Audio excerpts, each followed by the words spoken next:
You are watching the Learn, Grow, Repeat with J. Marie and Laditeesh podcast channel. We hope that you are inspired, encouraged, and even entertained. Be sure to hit the like button, leave us a comment, and join our online tribe by hitting subscribe. Let's get into it. Hey. Hey, girl. Episode 2. Episode 2. Let's get it. What's up? You know, we got to thank the listeners. We got to thank the viewers for coming back for episode 2. Like, this is huge for us. Yes. You know, so I feel like we are stepping out on faith in doing this. Child. I'm telling you, this is big for me. This is big for me because I am as safe as it gets. So this is definitely a stretch for me. Taking it one episode at a time. One episode at a time. That's all you can do. That's all you really can do. And as I feel like we're going to be learning and growing throughout the podcast itself. So it's going to give us an opportunity and give the show an opportunity to grow and mature. So Absolutely. I'm truly excited about it.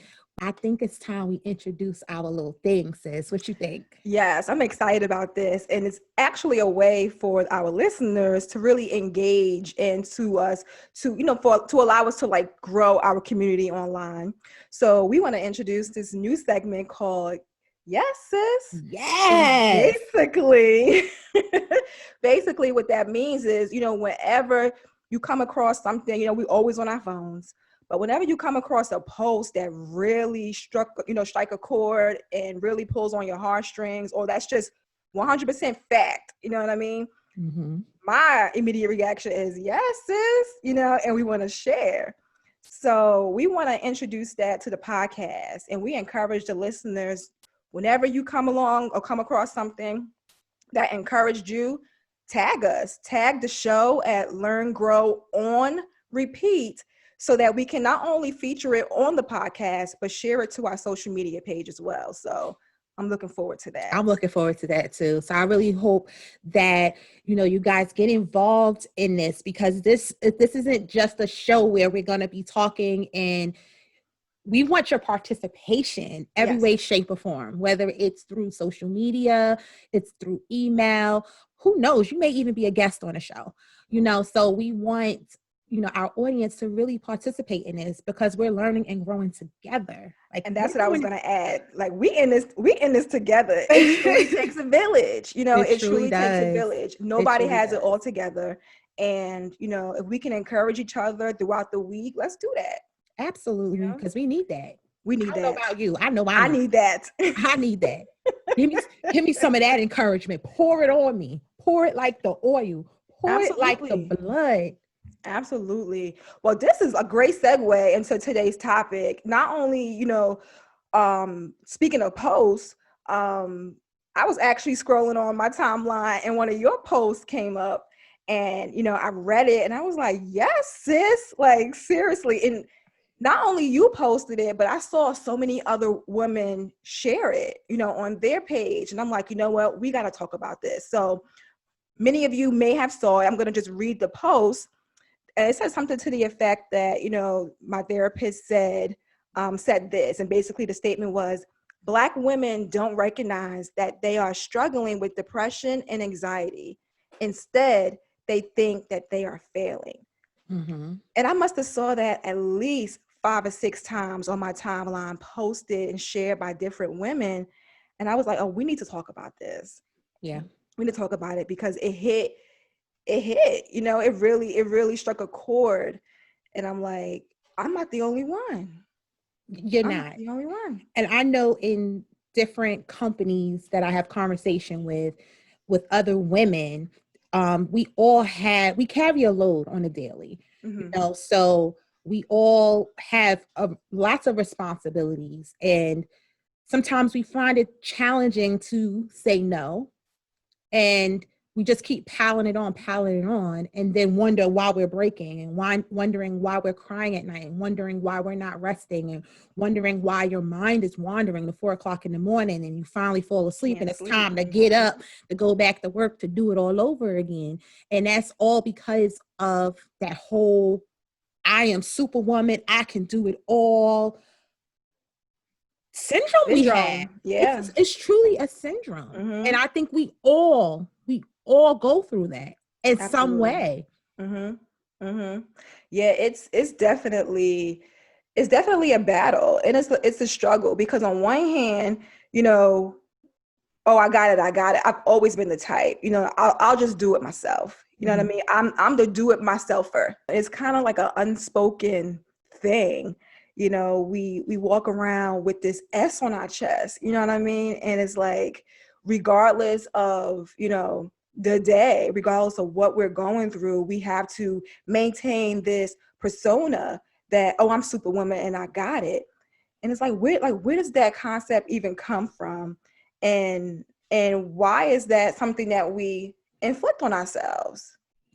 Like, I think I know for me, the biggest part is I don't like to ask for help. mm-hmm. I don't like to ask for help. And because I don't like to be disappointed, and I'd rather not set myself up, you know, for that chance of being disappointed because I don't have the support or the help that I need. So I'm like, you know, I'll just do it myself. I'll figure it out. I got this, you know, because I just don't like to beg, borrow, or plead for anything. Mm-hmm. So, you know, so I get that whole trying to be Superwoman. And honestly, I don't really think we want to be Superwomen. I just think it's just natural for us to just tackle so much at one time. And I mean, I struggle with natural, only because I feel like, you know, a lot of Black women do suffer from depression and anxiety, and, you know, it manifests itself in different ways, like with, you know, hair loss, or, you know, migraines, and just different things like that, you know. So I struggle with it being natural. You know, I just think that unconsciously we take on this Superwoman title. Like I said, you know, we put that S on our chest because either it's expected or that's all we've seen. You know, and personally, you know, from our family perspective, you know, majority of the households in our family were female ran. You know, growing up in a family where women were managing homes and taking care of the bills, and, you know, doing the handiwork and all of that, it was kind of like a conditioning almost, you know. So it really wasn't something that, I know for me, it wasn't something that I had to consciously decide, or, you know, I just had to do it. I have to do it, you know. And it's like, but is that natural? So I struggle with that. I don't know. I don't necessarily know if it's natural. So for me, growing up, I seen my mom do a lot, but I also see my dad carry a lot of that load with her. Mm-hmm. So coming into my adult life as a single mother, I struggled, and that was because of what I grew up around. I always figured like I should have a man Mm-hmm. that is going to help and support me in the way my father helps and support my mom and run the household. But that's not my reality. So I struggle with that. So it gets to a point where it's like, I never had to ask my father for nothing. Right. Why am I asking a grown man or asking one of my children's fathers to do something I feel like they should already know what to do? So I take on that. I put that S on my chest, and I do everything humanly possible to the point where I become depleted. So then it comes to a point where, again, this is where therapy has helped me in a major way, where I had to really sit back and think of my self-care. How can I get out of this state of depression and anxiety? Because depression and anxiety can look so many different ways. Like, you don't have to be sitting up crying all day. That's not necessarily depression. Now, that may look like depression for some, but that is not depression. Absolutely. For all. So that's something once I learned that and realized for myself, like, okay, yes, I am depressed. I am depleted. So what are some things that can assist? What are some things that can help me get out of this state of mind, but still be able to take care of my responsibilities?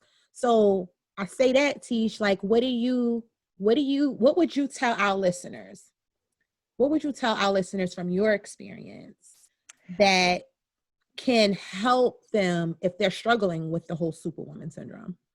I want to add struggling with acknowledging depression and anxiety onto that question too, because me personally, growing up in a Christian household, being a Christian, it was very much conditioned that, oh, we didn't claim things like depression, we didn't claim things like anxiety. We have faith to keep pushing. And as I've, grown deeper in my relationship and in my spirituality, there was a lot of things that I had to unlearn. Mm-hmm. You know what I mean? And, no, I think we take things way too far and out of context, especially when it comes to what we believe in our faith.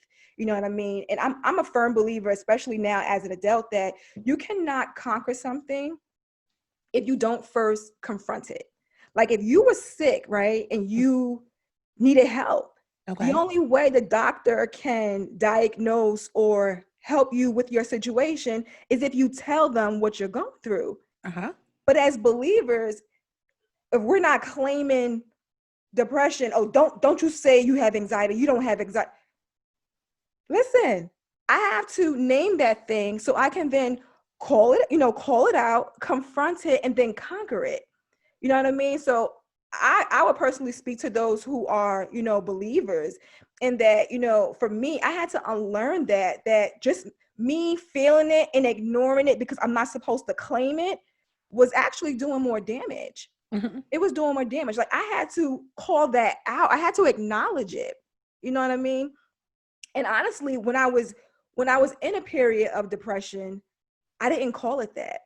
And it wasn't until years later that I would look back and I Mm-hmm. was really depressed. Mm-hmm. I was really depressed. So when you say that depression doesn't look like, the person wearing all black or, crying in the corner, I'm telling you, it can very much so look like the person who thinks, oh, she got it all together. She don't go through nothing. You know what I mean? I'm like, that is a lie. It is a lie because as much as I smiled, I was screaming on the inside and nobody knew. Nobody knew. And that's true. And most truly depressed people don't even recognize that they're depressed. You know what I'm saying? So it's usually someone who can't even tell you that they're depressed because they don't even recognize that they are depressed or that they are anxious. And for me, I know I've struggled with both. I've also struggled with postpartum depression. And with my second child, and it it it's a scary place to be, especially when you recognize it. And because I've been in therapy for some time now, a few years now, it's definitely gave me the tools to recognize when it's there, when it's evident, because people see me all the time. I actually just went through this morning at church. You know, a lady at the church said to me, you do not look like what you go through. Amen. And I'm like, you better tell somebody, okay? You better tell somebody. You know what I'm saying? And that's not to go to say that when I go home at night, I'm literally up. My mind is wandering because I have a million and one things to do, a million and one responsibilities, and all I have is me. But what therapy has taught me is little tips and tools when you are in this whole superwoman mindset. And that's when you have to focus on your self-care. Like it always boils back down to your self-care. It goes down to your boundaries that you place.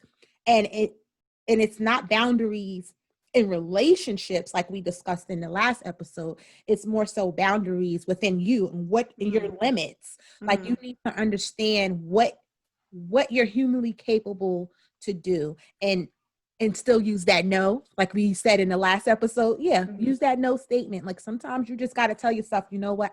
I'm depleted. I did this, and this week. And this is a conversation with self, not with no one else. Right. And being honest with yourself and saying, you know what? I just don't got it in me. I really don't. Or looking at your schedule and saying, what can I eliminate today? Because I need to find a way to take care of me. But I can tell you, like, for a very long time, like I struggled with that. For a very long time, I thought that if I laid down in the middle of the day, that I was like failing. Like there's so many things that you can be doing right now. Get up. Like there was no way that I could allow myself to lay down in the middle of the day. And it was like, but there's so many other things to do. And that's, those were the thoughts that were always going through my head. I struggled with that for a very, very long time. A very long time. And in my period of depression, like I said, I didn't know I was depressed in it. I thought I was going crazy. Like I was like, why? It was almost having like an out of body experience. Cause I was like, why am I feeling this way? Like I'm having these thoughts and things are swirling around in my mind. This is not how I normally am. What is going on?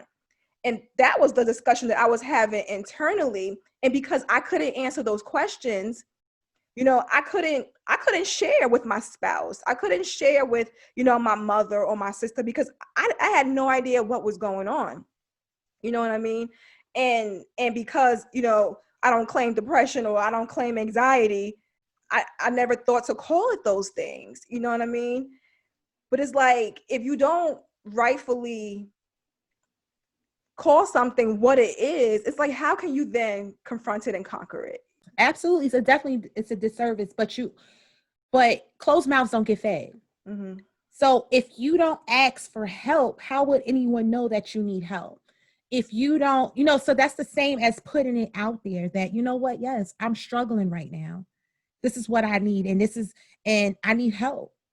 And it's hard sometimes. I know for me, it's challenging to ask anyone for help. But sometimes you get in a rock and a hard place and you have no other choice but it gets challenging. And I can honestly say I still struggle with this whole Superwoman syndrome. Some people can't do it. Some people can't bring themselves to ask for the help, because I think it's looked at as being weak. But on the flip side, it takes strength. It really does take strength to admit I need help, That you need help. Absolutely. And also, one of the things that tend to help me as well, and some months I do amazing in it. And then some other months I fall short. And this happens to be one of those months that I'm falling short on it. But one of the things that I do is I schedule self-care time. So and literally because I'm a calendar fool, I have to use it for work. I have to use it for everything my family has going on. I literally had to schedule time just for me. And what that time entailed, it could have been something just as simple as watching a movie, reading 2 or 3 chapters in a book, or journaling, or just listening to music with no kids, no phone, no social media, but just taking that time for me. And I noticed when I was doing that and really taking that time to take care of me, it gave me that extra boost to take on everything that life had. And it was a sacrifice too, because that time could have been going to something else, but I knew it was important because I was breaking. I saw myself shaking and crying and like, how am I going to do this? Or I can't do this anymore. I knew it was important to make some changes, and it was scary and I didn't know where to start, but my therapist helped me with starting that. And I kind of just customized it for what I can do with my life. Again, being a single mom, it's just me. So I don't have a husband. I don't live with anyone else that I can say, you know what, I just need to leave for a minute. So I had to get creative and figure out ways where I can just have some designated Jocelyn time, because Mm-hmm. it's important. You have to. Or you will go crazy. You will lose your mind. And I think if you sit back and you wait for it, it's not going to happen. Like It's you not. literally have to be so intentional about that carved out time. And like I literally had to do that today. Like I literally had to say, I am going to make me a cup of coffee and I'm going to sit outside alone. Like I had to make an announcement to the whole family today. No one can come outside. I'm going to sit here. I'm going to finish this one cup of coffee Mm-hmm. by myself, by myself. And, because I have to, Mm-hmm. because I have to, you know what I mean? And it's just like, you really have to be intentional about it because it don't come easy It really because doesn't. of the load, of the load. I And said, it's and just, my upbringing was, you and I both grew up with a mom and dad in the home. And, you know, though my dad was there physically, he wasn't always present, mm-hmm. and there were demons that, he had to battle for a great part of our, upbringing. And that led my mom, she then had to, take on multiple roles, you know what I mean? And then me being the oldest, witnessing that, I think that's where my conditioning came from. Mm-hmm. Because, when he wasn't his best self, she had to do everything, you know what I Mm-hmm. mean? And I think being the oldest too plays a part in that, because I saw what she did, and I immediately felt that it was my obligation, to pick up, some of the load. Yeah. And then that's how I think I've been conditioned. And it wasn't until probably my third year of marriage where, God had to show me that, you did these things because, you had to do them before, but now you have a husband who is there, who's present, who's active. Mm-hmm. And it took me 3 years of marriage to finally allow my husband to be like the man. Like Mm-hmm. I had to learn that. I had to learn that. And it was a struggle. It was a struggle because I was so used to me doing everything. You know what I mean? Like I've been working since I was 16, paying my own bills it was just, I had to do me. Yeah. Mm-hmm. And it took me 3 years of marriage to realize, okay, Tisha, you need to allow this man to be the man. Like step back, fall back, release the reins. You don't have to do all of this. You know what I mean? And that was work that had to take place within me. Within Absolutely. me. That's So and the thing is, my mom always told me, as I, grew up and dated and things like that, she said, you always got to allow a man to be a man, mhm, especially in the dating period. She said, let them be a man because they're going to show you how they're going to be a husband. mhm.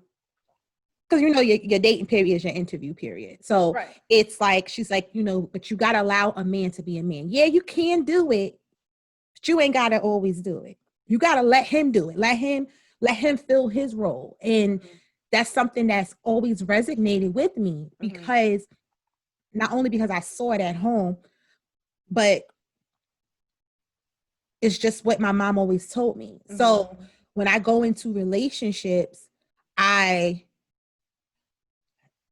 it's a gift and a curse, because sometimes I allow the man to be a man, but then if they're not a man, which is the roadblock I hit, and they don't know what to do, then I get resentful, and then it's the stress, and then now I'm doing it all over again. I'm like, so why am I with him if I'm gonna be doing it all anyway? mhm, Which is mhm, something I know a lot of women struggle with as well, mhm, because when we're Miss Independence, and mhm.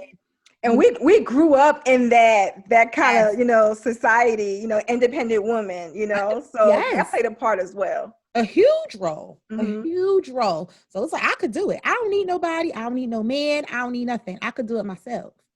mhm, mhm, But you could do it yourself, but are you compromising your mental health in the midst of it? are you compromising your physical health in the midst of it? I'm telling you. Because you could have back pains, all types of stuff, stomach queasy, can't barely eat, and you're wondering why, what is going on with me? Eating habits change, you hair depressed, falling out. you depressed, Yeah. you depressed. Why am I breaking out all of a sudden? Why am you depressed? So then you have to look at and be transparent with yourself and truly look at your load and look at what you got to do and say, listen, I got to start cutting some things off because for my mental health, this is not going to work. And also too, if you got a job and you got some paid PTO, okay, let me tell you something. I'm quick to take a self-care day these days. And it took me a long time. And I mean, a long time, I'm talking about as recent as 2020.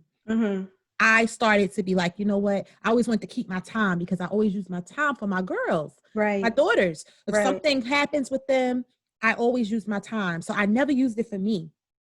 But I'm like, wait a minute. I'm gonna have to put a couple of those days to the side for those self-care days because it's necessary. I mean a self-care day when no suckers, I'm talking about them kids, is in school and don't nobody know you off. Yeah. But you in the HR, you in HR and your supervisor only know you off. You do but like be real, because I've done that. I've done that. But you didn't feel a little bit guilty. Like I felt like just a little bit guilty. I got over it, but I did feel like a little bit guilty. The first time I did it, I did feel guilty. And it wasn't guilty because of the job or anything. I was more guilty like, oh my gosh, what if I'm going to need this day for something with my daughters? Because my daughters always got something going on. They need to sit down somewhere. But that was my guilt I would feel. But after that first one, you crazy. Oh my goodness, they be in after school. I mean, to the max. I be coming in there at 6 o'clock. Like I worked all day long. Listen, now I've done that plenty of times. Yes. Until take myself to eat, come home, take a nap. What? The day goes so fast. I'm like, if I was at work, it would have been 10 o'clock. Child. It would have been. Child. It'd be 2 o'clock at home when you home. Please. Like if you was at work, it'd have been 10 o'clock. Like, oh my gosh. But you need those days because and it refreshes you and it allows you to tackle. It's like it refuels you and allows you to tackle what's next. And you got to get creative. So for me, I don't have a babysitter all the time. So I have to take those self-care days because if I didn't, 9 times out of 10, I won't have a day to myself. So I mean, like the concept of self-care is so simple. I just don't understand why it's so hard for women, especially Black women too, to really, grasp that. You know what I mean? Because at the end of the day, on any given day, like you cannot pour from an empty cup.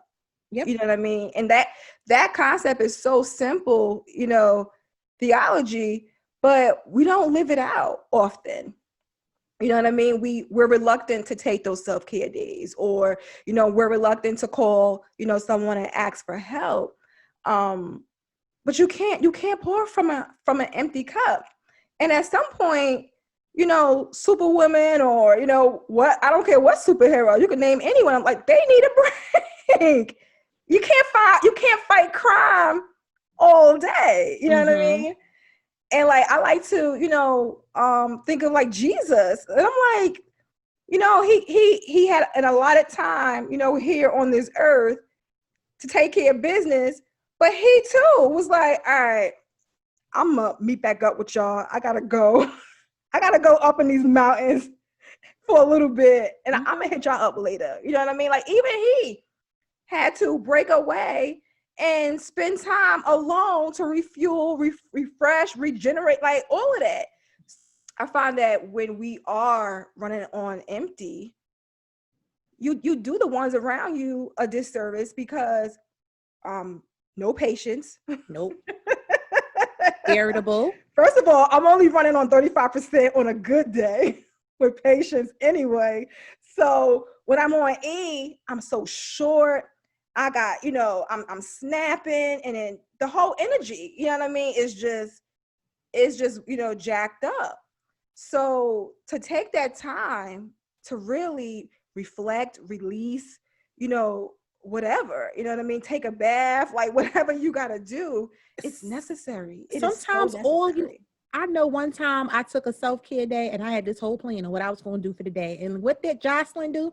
Lay on that couch. I think I got up one, maybe twice to go use the bathroom and get a snack to go back to the couch. I just laid on the couch and it was nice to lay on the couch and not hear mommy, not hear this, not booking doctor's appointments, not going to, just laying there. Yeah.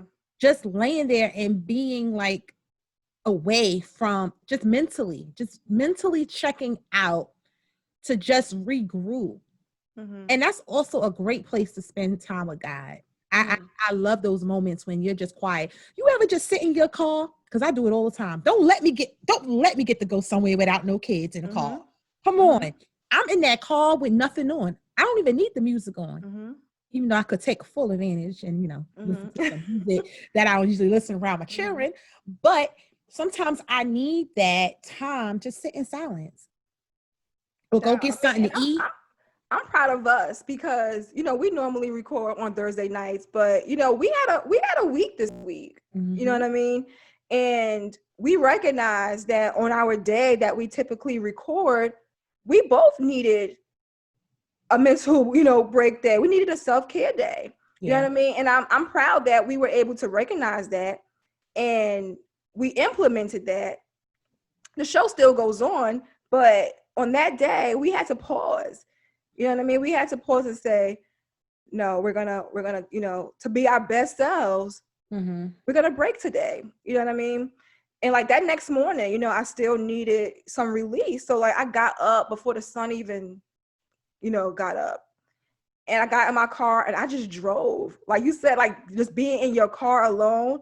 And I just drove up and down the main, highway here and just watched the sunrise. I rolled all the windows down so that fresh morning air can that crisp air can just blow on me. I had no music on and I needed that release. You know what I mean? And you have to recognize it and you just have to be so intentional about taking that time for you, sis, because you can't, it's so simple. You cannot pour from an empty cup. And it's not selfish. It's not selfish.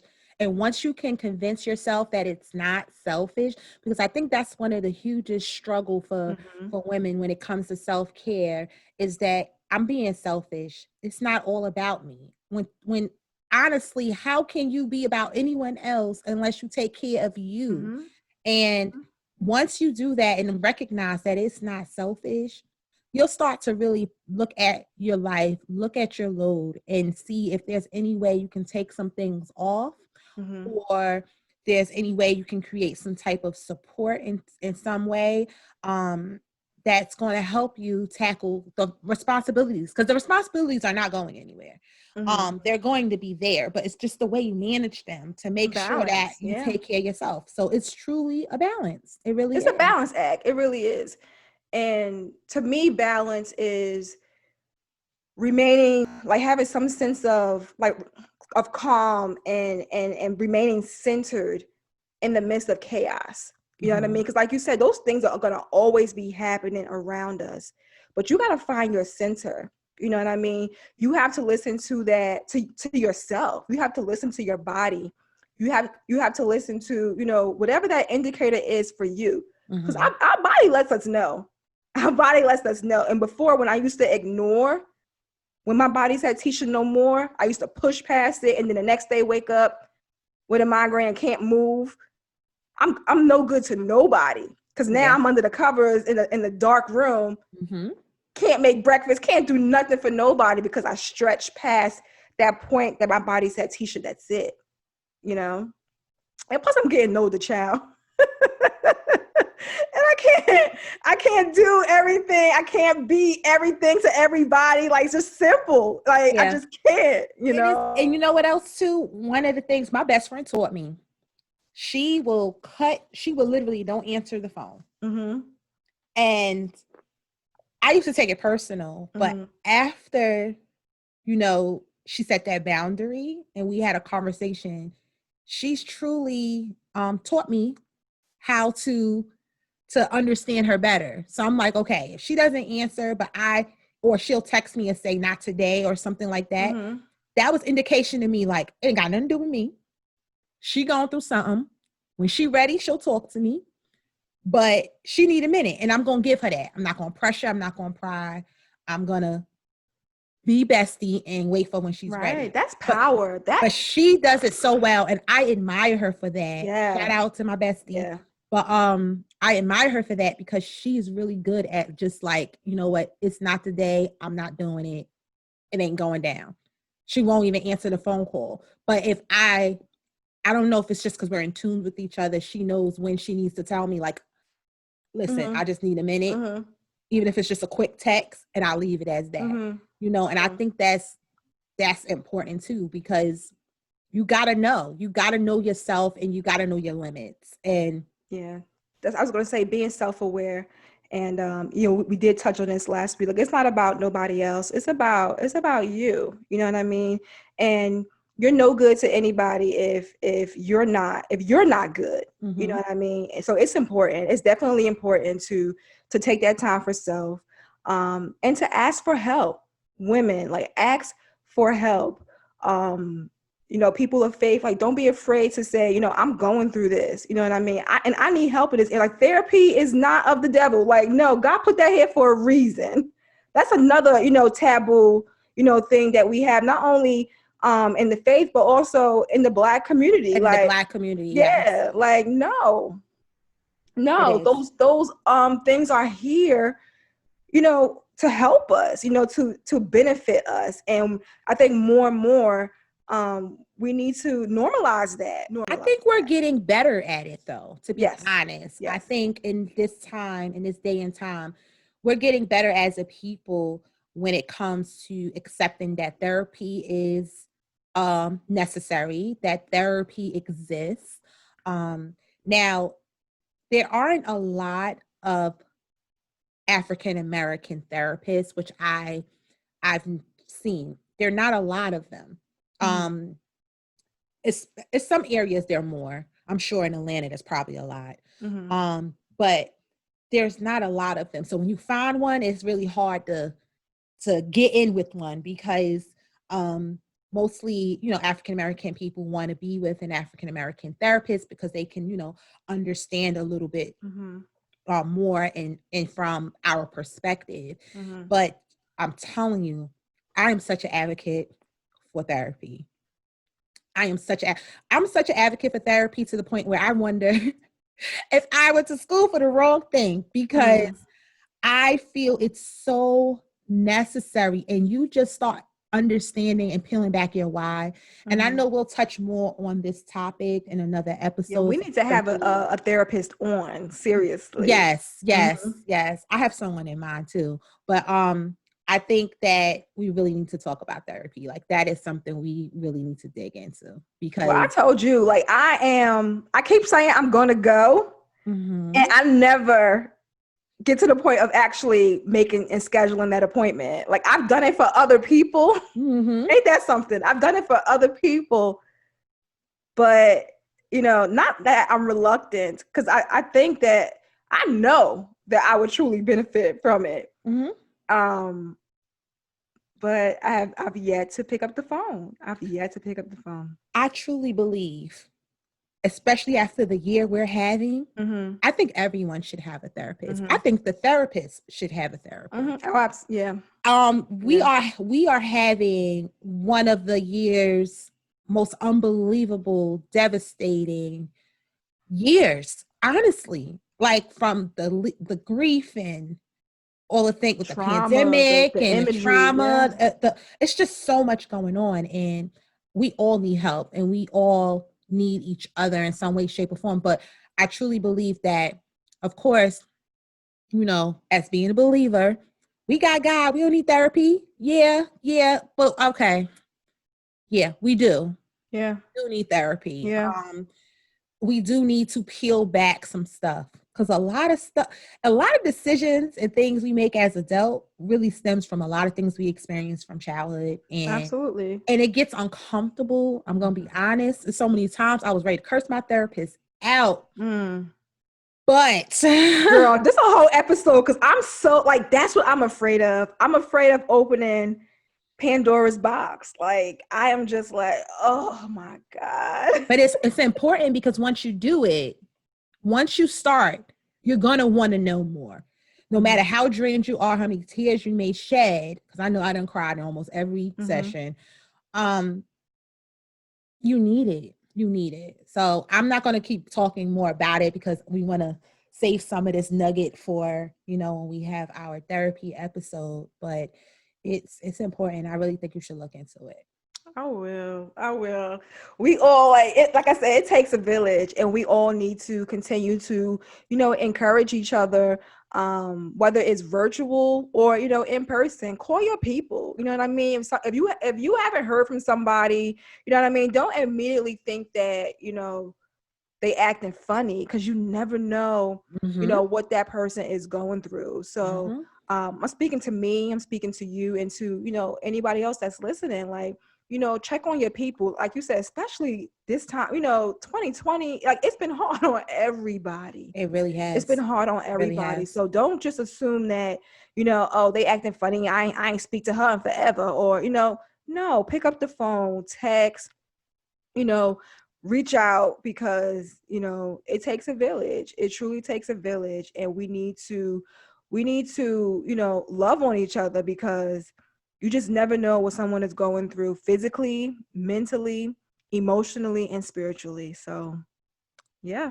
That's a fact. Superwoman syndrome. We gonna get it. We gonna get it. You know what I hear in my head, right? That little Mo. Super. Yeah, but I don't be knowing lyrics to nothing. But I'm hearing I can be your superwoman. What's that? What's her name? Vivian Green. Vivian Green. That's what I'm hearing. So, yeah, man. All right, then. That's it. That's all she wrote. Peace, love, and hair grease. I was gonna say, and so.